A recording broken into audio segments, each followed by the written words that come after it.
What is good, guys? Welcome back to my channel, Loyal Bad here, aka it's Maggie. Hey, if you are new here, please consider to subscribe because in this channel we do a sneaker unboxing, on-fit review, and of course a giveaway. So for today's vlog, guys, we are doing another unboxing, the Air Jordan 6 DMP 2020. Let's go. I'm a one-to-one, I could never be you. Low me tools, no I can't be fooled. Low me tools, no I hate these dudes. I'm a one-to-one, I can never be you. Anything you could do, I can do better. I can do better than you. Anything you could do, I can do better. I can do better than you. Drop my first single, let go, he rap. You thought it was a drought, that's cap. I get the front and I get the back. Lil Uzi the facts, like that's a rack. Bought some new boots just to wear 'em out. Bought a new Beamer, I run it to the ground. I used to say nothing, I bet they. Guys, bago tayo mag-unboxing, shoutout muna kay paring Bawa dahil sa shoes na to, guys. Thank you sa iyo, boss. So, let's start the unboxing, guys. Bagong packaging ng Nike ngayon, guys. May nakalagay na Move to Zero. Yan, guys. So, let's open, guys. Inside. Wow.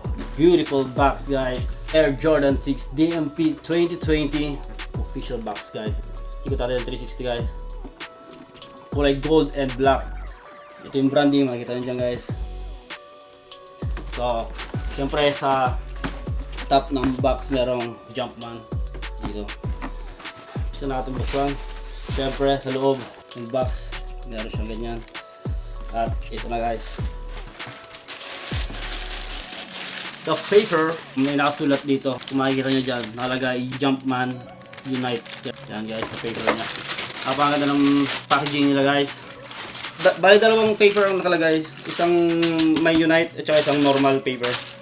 So, guys, at sa loob ang sapatos. The actual shoes, guys. Beautiful. Pero lalabas pa natin yung isa. Guys, isa. Siyempre, meron din siya dito. Andito, guys, yung kanyang serial number.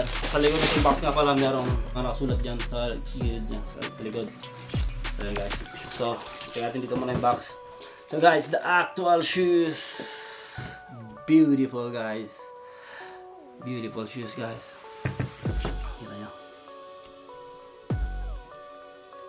Iikot lang natin muna siya. Nirelease nga pala ito noong April 18. So, very late unboxing na naman dahil late na dumating mga sapatos. Dahil alam niyo naman yung sitwasyon ngayon. Late talaga yung mga sapatos na dumarating. Yung nirelease to, yung price niya is $200.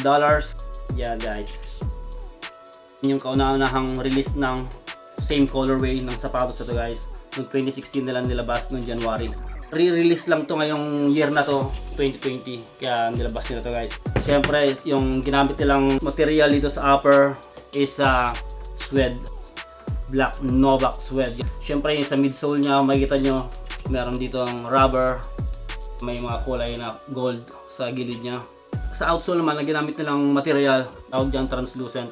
Maganda nga pala ito sa sapatos dahil ito yung lucky charm ni Jordan. Dahil kasi ito yung kauna-unang sapatos niya na nag-champion sila sa Chicago Bulls noong 1990 at saka 1991 season. Yung kalaban nila yung Lakers noon. Tinalo nila ang Lakers. Ito yung gamit niya, guys. Ito yung kauna-unahang sapatos na ginamit niya na nag-champion sila sa NBA 1990-1991. Itong sapatos rin na to, ito rin yung gamit niya nung nag-MVP siya, guys. Kaya super lucky charm tawag niya dito sa sapatos na to. Kaya rin dito yung original na colorway nung Jordan 6 na ginamit niya nung nag-champion siya. Yung red ata yung kulay nun. Basta yun. Tapos syempre, guys, sa likod niya may number 23 kulay gold. Makita niyo dyan. Yan, guys. Tapos sa outsole niya nga meron yung Jumpman logo dito. Kulay gold din. Tapos syempre sa tang niya. Yan, guys. Yung sa tang niya meron din gold na Jumpman. Mga pa sa 23 niya, merong black na Jumpman din. Kung makikita nyo, guys, yan. Black na Jumpman. Tapos syempre sa heel tab niya, gold pa rin, guys. Napakagandang colorway nito, guys. Syempre yung tang niya, guys, dito rubber dito. Makikita nyo may dalawang butas dito. Syempre yung mga nakalam ng Jordan 6, alam nyo lagi may butas dito. Kasi dito nyo hihilahin kapag isusuot itong sapatos na to. Dahil napakahirap isuot kapag walang ganito, guys. Masyadong masikip yung sapatos. Medyo mahirapan kayong isuot to pag walang hilahan dito sa taas. Kaya dinesign na lagyan ng ganyan para si Jordan noon hindi siya mahirapan isuot yung sapatos, mabilisan yung pagsuot niya.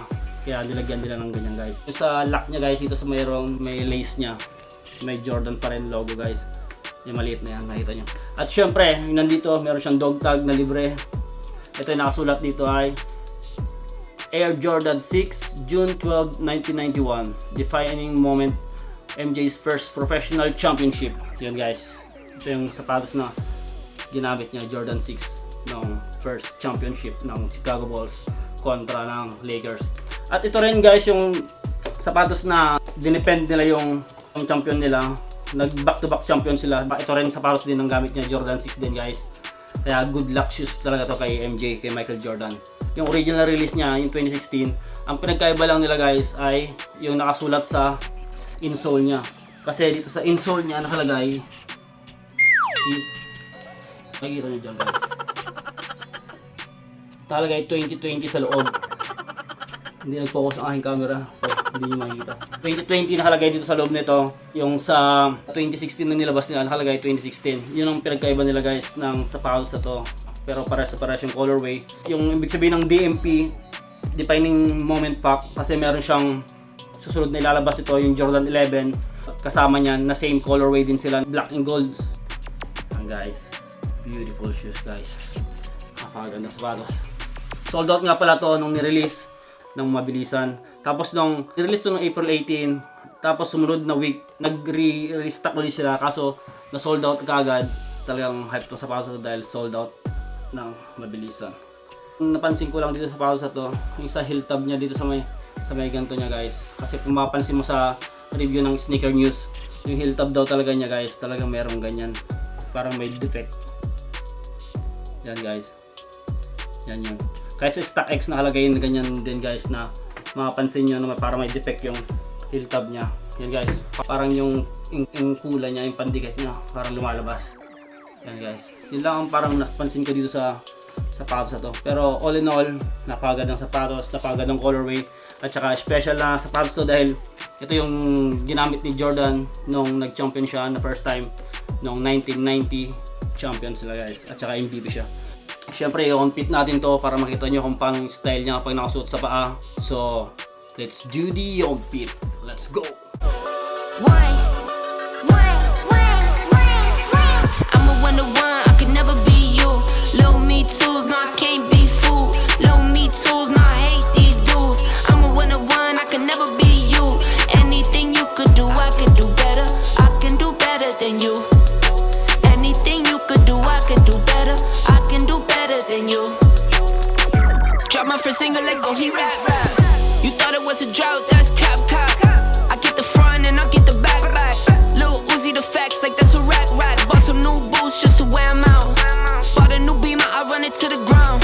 I used to say nothing, I bet they hear me now. Ain't no my business, no need to hear me out. Talking too much, say less. If it's less than the check, say less. If you can say it best, say less. I'm taking all best, say less. Talking too much, say. So yun lang guys ang unboxing natin sa sapatos na to. Quick review lang siya, tsaka quick unboxing. Ito yung Jordan 6 Defining Moment Pack. Thank you for watching. See you in the next vlog.